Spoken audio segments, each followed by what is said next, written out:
By April 27, Soviet forces had surrounded the Reichstag, the former parliament building that Hitler had abandoned in favor of his chancellery.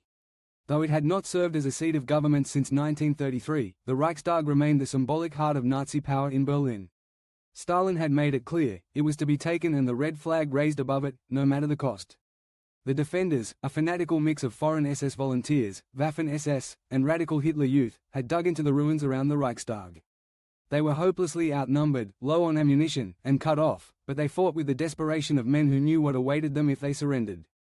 Soviet forces launched wave after wave of brutal frontal assaults. Tanks blasted through shattered facades. Flamethrowers lit corridors aflame. Grenades and machine gun fire filled the stairwells and offices of the crumbling Reichstag. It was close quarters, hand-to-hand combat, fought in hallways thick with dust and smoke. Soviet soldiers tossed grenades into elevator shafts, blew holes through walls, and clawed their way forward floor by floor. On April 30, around 2:25 p.m., two Soviet soldiers, Meliton Kantaria and Mikhail Yegorov, managed to climb to the Reichstag's roof under covering fire. They planted the red banner of victory, a blood-red flag bearing the hammer and sickle, above the building. The moment was immortalized in a staged photograph taken days later, but the reality had been chaos. The flag was not secured properly. It had to be fixed repeatedly. And the fighting in the building would continue for hours afterward. Still, symbolically, the war was over. Even if the killing wasn't. Barely a kilometer from the Reichstag, beneath the charred ruins of the Chancellery, Adolf Hitler sat in the gloom of the Führer bunker. The walls trembled with each Soviet barrage. His world, once measured in continents, had shrunk to a concrete maze of corridors and flickering lights. He had not left the bunker in days. He shuffled, hunched, his hands trembling uncontrollably. His teeth were gone. His uniform hung loose on a decaying frame. He spoke in outbursts, barking delusions and fantasies at his staff, of armies that no longer existed, of betrayals, of vengeance, of loyalty. On the night of April 28, Hitler learned that Heinrich Himmler, head of the SS, had attempted to negotiate with the Western Allies behind his back. It was the final betrayal. In a fit of rage, Hitler stripped Himmler of all posts and demanded his arrest. By April 29, Soviet troops were less than 500 meters from the bunker. Berlin's defenses were in tatters. The SS General Wilhelm Mohnke, in charge of the central sector, informed Hitler that there were only hours left. That night, Hitler married Eva Braun, his longtime companion, in a short, bizarre ceremony. In his will, he appointed Joseph Goebbels as Chancellor, and Grand Admiral Karl Donitz as his successor. Then he gave instructions for his and Eva's bodies to be burned after death, to avoid capture, display, or desecration. At around 3:30 p.m. on April 30, Hitler and Eva retired to his study. Shortly after, a single shot rang out.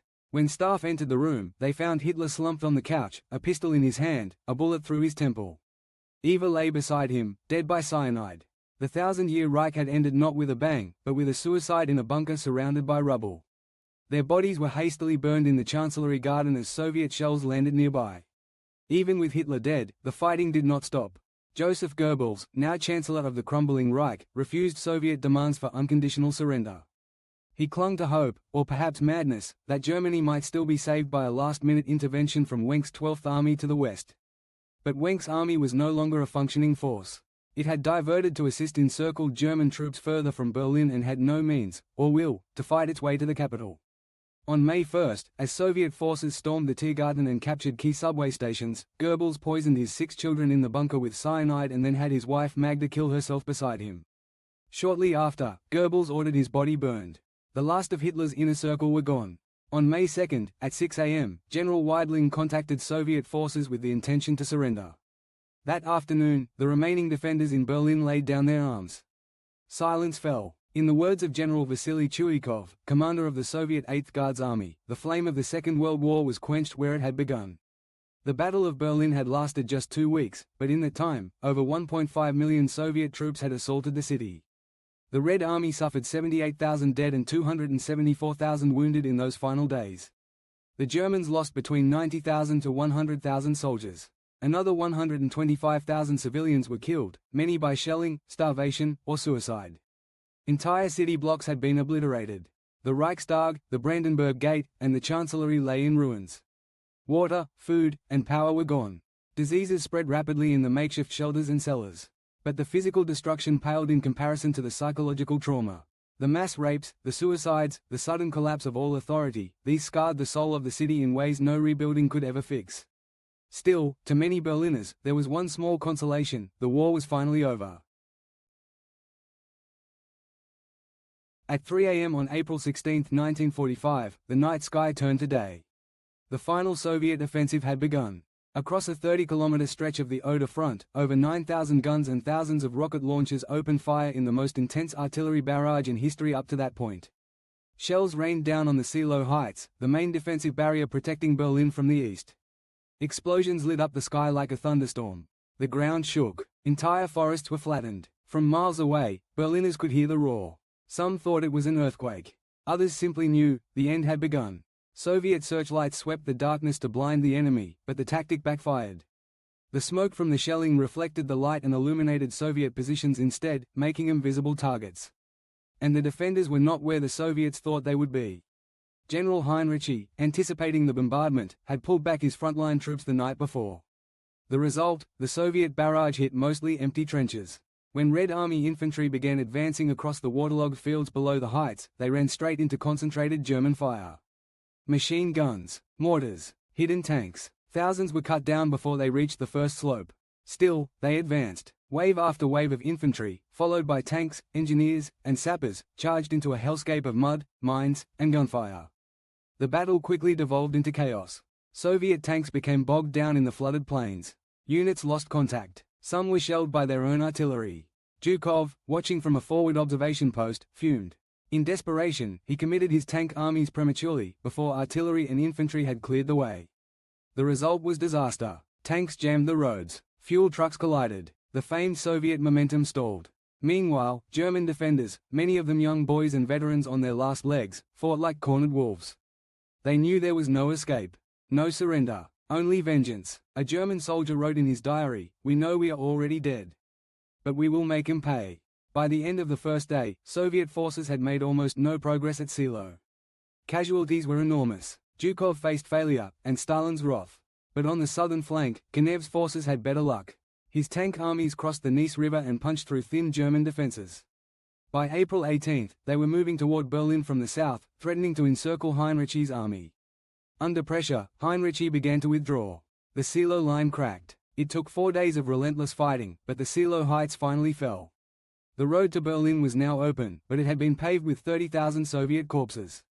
With the outer defenses breached, the remnants of German resistance fell into chaos. Thousands of stragglers, broken units, and fleeing civilians poured westward. Trains overflowed, roads jammed, horses, carts, bicycles, anything that moved was commandeered. Entire families froze or starved trying to escape. The Wehrmacht, exhausted and shattered, was breaking apart. But Hitler remained unmoved. He was still in Berlin, deep inside the Führerbunker, a reinforced concrete maze beneath the Reich Chancellery. Isolated, paranoid, and physically trembling from illness and medication, Hitler issued orders to armies that no longer existed. He spoke of a counteroffensive. Of General Wenck's 12th Army moving north to relieve Berlin. Of Army Detachment Steiner striking at Zhukov's flanks. Of miracles. But there were no miracles. Only numbers. Zhukov's front closed on Berlin from the east and northeast. Konev's armies swept in from the south. By April 23, Berlin was encircled. Inside the city, General Helmut Weidling took command of the defenders. He had 90,000 soldiers, including Wehrmacht, SS, Hitler Youth, and Volkssturm. They faced 1.5 million Soviet troops armed with the most powerful artillery force ever assembled. The Battle of Berlin had entered its final phase. From April 23 to May 2, Berlin became a nightmare. The streets were battlefields, the parks were tank traps. The subways were shelters, and soon, tombs. The Red Army advanced through the city in combined arms assault groups, sappers cleared mines and barricades, flamethrowers purged bunkers, tanks blasted through walls while infantry swarmed behind. Each block was contested. Buildings changed hands hour by hour. In the northern districts, SS fanatics and Hitler Youth fought suicidal holding actions. Armed with Panzerfausts and grenades, they destroyed tanks at point-blank range, often dying with the enemy. On Karl Marx Alley, teenage boys took on Soviet armored columns. At Tempelhof Airport, a mixed force of SS, Luftwaffe, and Hitler Youth managed to repel 2 major Soviet assaults, forcing Zhukov to unleash a massive air and artillery strike to take the airfield. In Charlottenburg, Soviet soldiers were ambushed by snipers hiding in attics and basements. Each house had to be cleared room by room. Soviet casualties mounted rapidly, but the Red Army did not stop. And behind the front, vengeance unfolded. Soviet soldiers, many of whom had seen their homes burned, families killed, and comrades butchered by the Wehrmacht, now stood in the heart of the Reich. What followed was brutal, and, in many cases, criminal. Widespread rape, looting, and violence against civilians plagued the occupation. Despite orders from commanders to maintain discipline, many Soviet units ignored them. Estimates suggest 95,000 to 130,000 women in Berlin were raped. Thousands committed suicide afterward. Churches became makeshift refuges for the desperate. The city's hospitals were overwhelmed. It was vengeance, yes, but it was also the collapse of order. Yet even amid the chaos, some Soviet soldiers protected civilians. Doctors operated under shellfire. Officers punished rapists when caught. Humanity flickered, dimly, in the storm. February 1945. As the sun rises over the icy banks of the Oder River, silence hangs heavy in the air. Frost clings to Soviet greatcoats. Smoke from 1,000 smoldering villages curls skyward behind them. And just ahead, across that frozen ribbon of water, stands the broken yet defiant corpse of Adolf Hitler's Third Reich. Among the soldiers of the Soviet 8th Guards Army stands a man not holding a rifle, but a pen, Vasily Grossman, war correspondent and witness to the unfathomable. He has crossed rivers before, the Volga at Stalingrad, the Dniester, the Vistula, but this one feels different. He will write in his notebook, "This river is not made of water, but of ghosts. We have not crossed it yet. But we have heard what lies on the other side. This is the Oder, the final natural barrier before Berlin. The city where it all began, and where it must now end." But how does an empire like Hitler's die? Does it collapse in a single moment, or rot slowly from within? Does it burn in glory, or sink in shame? And what happens to the men, women, and children crushed in its fall? This is the story of the final act of the Second World War in Europe. A story of revenge, delusion, resistance, and despair. This is the fall of Berlin. February 1945. As the sun rises over the icy banks of the Oder River, silence hangs heavy in the air. Frost clings to Soviet greatcoats. Smoke from 1,000 smoldering villages curls skyward behind them. And just ahead, across that frozen ribbon of water, stands the broken yet defiant corpse of Adolf Hitler's Third Reich. Among the soldiers of the Soviet 8th Guards Army stands a man not holding a rifle, but a pen, Vasily Grossman, war correspondent and witness to the unfathomable. He has crossed rivers before, the Volga at Stalingrad, the Dniester, the Vistula, but this one feels different. He will write in his notebook, "This river is not made of water, but of ghosts. We have not crossed it yet. But we have heard what lies on the other side. This is the Oder, the final natural barrier before Berlin. The city where it all began, and where it must now end." But how does an empire like Hitler's die? Does it collapse in a single moment, or rot slowly from within? Does it burn in glory, or sink in shame? And what happens to the men, women, and children crushed in its fall? This is the story of the final act of the Second World War in Europe. A story of revenge, delusion, resistance, and despair. This is the fall of Berlin. 3 massive fronts would close in like a vice. Zhukov's First Belarusian Front, the main strike force, positioned directly east of Berlin. Tasked with crossing the Oder River at the Silo Heights and breaking into the capital. Kinev's First Ukrainian Front, south of Zhukov, set to cross the Neisse River and strike northwest, flanking Berlin from the south and potentially cutting off retreating forces. Rokossovsky's Second Belarusian Front, positioned further north, to pin German troops in Pomerania and prevent reinforcements from threatening the flanks. The Soviet buildup was staggering: 2.5 million men, 6,250 tanks and self-propelled guns, and 750 aircraft were poised for the final blow. Soviet engineers worked day and night to construct pontoon bridges, ferry systems, and thousands of assault boats. Logistics officers plotted routes for 29 armies to converge on a series of shock group sectors, just 2.5 to 10 kilometers wide, through which the main assault would punch. But urban warfare posed new challenges. The last major city battle, Stalingrad, had taught the Red Army bitter lessons. Streets became death traps, buildings became bunkers, tanks were useless without infantry support. This time, Soviet commanders prepared specialized urban assault detachments, combined arms units made up of infantry, sappers, flamethrowers, and close support artillery. Every soldier knew what was coming. The question was whether the enemy still had anything left to resist. On paper, Berlin's defenders looked formidable. Army Group Vistula, under General Gotthard Heinrichi, controlled most of the front. 750,000 troops, 1,500 tanks, 9,000 artillery pieces, and 220 aircraft were listed on strength. But that paper burned quickly in the fire of reality. The Wehrmacht was a shadow of its former self. Its elite units had been bled dry in the Ardennes, Hungary, and East Prussia.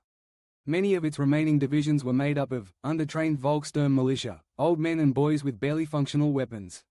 Wounded or sickly soldiers, pressed back into service.